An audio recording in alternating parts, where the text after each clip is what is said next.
অনুরাগের ছোঁয়ার আজকের পর্বে দেখতে পাবেন ঘুমের মধ্যে রূপার মনে পড়ে যায় রুডি তার সঙ্গে কি করার চেষ্টা করেছিল। রূপা চিৎকার করে ঘুম থেকে উঠে যায়। তখন কৃষ্ণ বলে কালকের কোর্টে কেস উঠবে। তখন রূপা বলে মা তো কিছু করেনি। মনে মনে বলে কত ভালো মানুষকে আমি আমার হাজবেন্ড হিসেবে পেয়েছি, আমার কত সুন্দর সংসার হতে পারত, কিন্তু সবকিছু নষ্ট হয়ে যাবে। পুলিশ রুডির বডি থেকে নিয়ে আসলে সোনা জিজ্ঞেস করে আমি কি ওর মুখটাও দেখতে পারবো না। তখন পুলিশ অফিসার জানা মর্গের শর্ট সার্কিট লেগে আগুন ধরে সমস্ত বডি পুড়ে গিয়েছে। রূপা সেখানে আসে আর সোনাকে বলে তুমি কার জন্য কান্নাকাটি করছো? রুডি খুব খারাপ ছেলে ছিল, আমাদের বাঁচানোর জন্য মা নিজের জীবনটা শেষ করে দিল। সোনা বলে তুমি তো ওখানেই ছিলে, তুমি মাকে আটকাতে পারতে না, আমাকে বিধবা করে দিলে আর এখন এসেছো রুডির গায়ে কালি ছেটাতে। তখন রূপা বলে তুমি আমার কথাটা একবার শোনো। তখন সোনা বলে ওকে চুপ করতে বলো, তা না হলে আমি কিন্তু ওকে এখানেই মেরে ফেলবো। অনুজা রূপাকে বলে দেখতে পারছিস ও তোর কোনো কথা শুনতে চাইছে না, কেন তুই এখানে কথা বলতে এসেছিস? তখন রত্না দেবী অনেক উল্টোপাল্টা কথা বললে সূর্য চিৎকার করে বলে আমি সবাইকে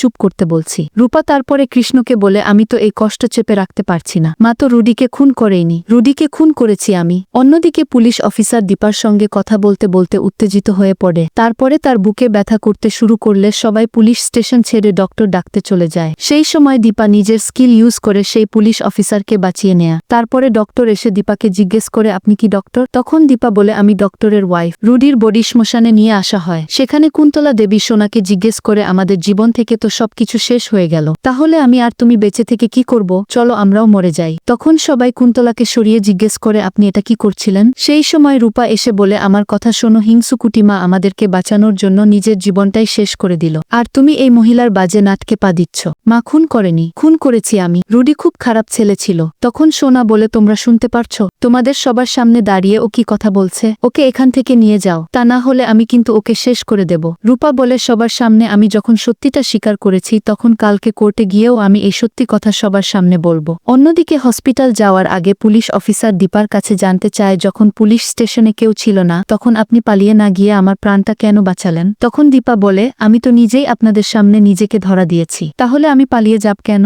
আর আপনি মৃত্যুর সঙ্গে লড়াই করছেন, সেই অবস্থায় আমি বা আপনাকে ফেরে চলে যাব কেন? পরে দীপাকে যখন কোর্টে আনা হয় তখন সূর্য বলে তুমি কেন আমার সঙ্গে কথা বলছো না? তুমি খুনটা করনি তাই না? তখন প্রবীর বলে রূপা দিদি ভাইয়ের ক্ষতি হোক সে তো আমরা কেউ চাই না। তখন দীপা বলে কেন?